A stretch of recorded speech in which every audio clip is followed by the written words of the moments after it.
अस्सलाम वालेकुम, welcome back to my channel chef food diary. आज मैं आप सबके लिए लेकर आई हूँ एक बेहद ख़ास वाइट कोरमा रेसिपी। अपनी क्रीमी टेक्सचर, डेलिकेट फ्लेवर और रिच अरोमा की वजह से ये कोरमा हर ख़ास दावत और फैमिली गैदरिंग के लिए एक परफेक्ट चॉइस है। नरम गोश्त और खुशबूदार मसालों से तैयार की गई ये रेसिपी यकीन मानिए आपको बहुत पसंद आएगी। तो चलिए बिना देर किए शुरू करते हैं और तैयार करते हैं ये लजीज वाइट कोरमा।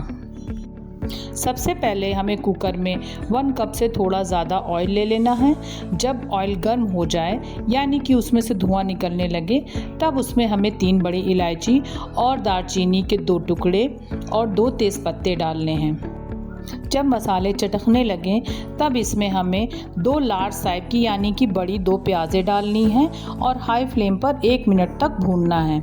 जब प्याज का कलर चेंज हो जाए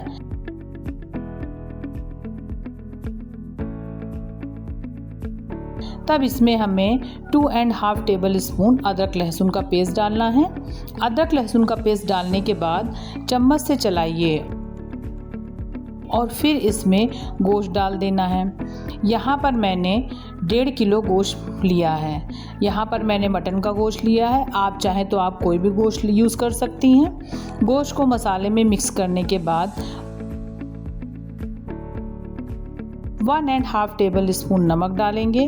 2.5 टेबल स्पून पीली मिर्च का यूज़ करेंगे। मैं यहाँ पीली मिर्च का यूज़ कर रही हूँ, आप चाहिए तो आप हरी मिर्च भी पीस के डाल सकती हैं। सारी चीज़ों को अब मिक्स करेंगे और भूनेंगे, क्योंकि गोश्त में मसालों का फ्लेवर आना बहुत ज़रूरी होता है और मसाले का जो कच्चापन होता है वो सिर्फ भुनाई से ही जाता है। अब इसमें 1 टेबल स्पून तखनी पाउडर यानी कि सफ़ेद मिर्च का पाउडर डालेंगे। अगर आपके पास ये ना हो तो आप काली मिर्च का पाउडर ले सकती हैं, लेकिन आपको सिर्फ वो आधा चम्मच ही लेना है, नहीं तो ग्रेवी का कलर ख़राब हो जाएगा। अगर आपके पास पकाने का टाइम थोड़ा ज़्यादा हो तो आप हो सके तो गोश्त को चम्मच से जितना हो सके उतना भून लीजिए। फिर लास्ट में हमें इसमें 1 टेबल स्पून से थोड़ी ज़्यादा धनिया पाउडर डाल देना है और चम्मच से चलाते रहना है। फिर चम्मच धोने भर का पानी डालना है, क्योंकि गोश्त को हमें सिर्फ 9 से 10 मिनट पकाना है। इसके बाद कुकर की लीड लगाकर हमें इसे गैस के तेज़ फ्लेम पर रख देना है। जब 1 सीटी आ जाए तब गैस के फ्लेम को हमें स्लो कर देना है और 9 से 10 मिनट तक पकाना है। इसके बाद हमें गैस को बंद कर देना है। फिर जब कुकर की भाप निकल जाए फिर हमें कुकर का ढक्कन हटाने के बाद उसे गैस पर रखना है और तेज़ फ्लेम पर गोश्त को भूनना है।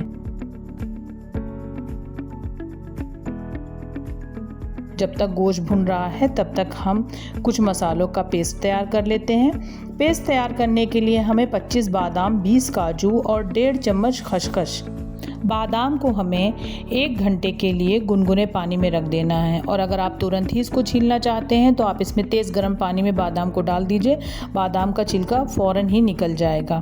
फिर इसके बाद हमको 10 छोटी इलायची, 1 छोटा सा टुकड़ा जायफल और आधी जावित्री, इन सब चीज़ों को हमें लेकर के 1 बाउल ताज़े दही के साथ फाइन पेस्ट बना लेना है। अब गोश्त को हमें तब तक भूनना है जब तक ऑयल सेपरेट ना हो जाए। जब ऑयल सेपरेट हो जाएगा तब इसमें हमें काजू बादाम वाला पेस्ट डालना है। पेस्ट डालने के बाद हमें इसे भूनना नहीं है, बस चम्मच से 1-2 हाथ मारने के बाद इसमें हमें पानी डाल देना है। अगर आप काजू बादाम का पेस्ट डालने के बाद गोश्त को भूनेंगे तो वाइट कोरमे का कलर ख़राब हो जाएगा।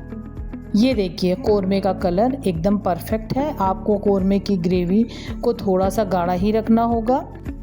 अब लास्ट में हमें आधे बाउल के करीब क्रीम डाल देनी है। आप चाहें तो फ्रेश मलाई का भी यूज़ कर सकते हैं, मैं यहाँ मलाई का ही यूज़ कर रही हूँ। फिर थोड़े से मखानों को हमें ग्रेवी में डाल देना है। आप चाहें तो आप इसे स्किप भी कर सकते हैं। फिर कुकर की लीड को हमें लगा देना है और मीडियम फ्लेम पे सिर्फ 1 सीटी लगा दें और गैस को बंद कर दें। जब कुकर की भाप निकल जाए तब उसमें हमें कोयले का स्मोक देना है, तो कोयले को हमें गैस पर रखकर गर्म कर देना है और कुकर में हमें छोटी सी एक बाउल रख देनी है। उस बाउल में हमें जो कोयला हमने गर्म किया था वो रख देना है और उसके बाद 1 टेबल स्पून आपको घी डाल देना है और जब उसमें धुआं निकलने लगे तो कुकर का ढक्कन हमें फ़ौरन ही बंद कर देना लेना है। ये देखिए, अब हमारा वाइट कोरमा एकदम रेडी है। उम्मीद करती हूँ मेरी ये वाइट कोरमे की रेसिपी आपको ज़रूर पसंद आई होगी। इस रेसिपी को घर पर ज़रूर ट्राई करिएगा। अपने फीडबैक कमेंट्स मेरे साथ ज़रूर शेयर करिएगा।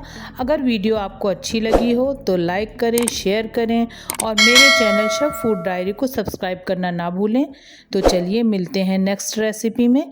दुआओं में ज़रूर याद रखिएगा। तब तक के लिए अल्लाह हाफिज़।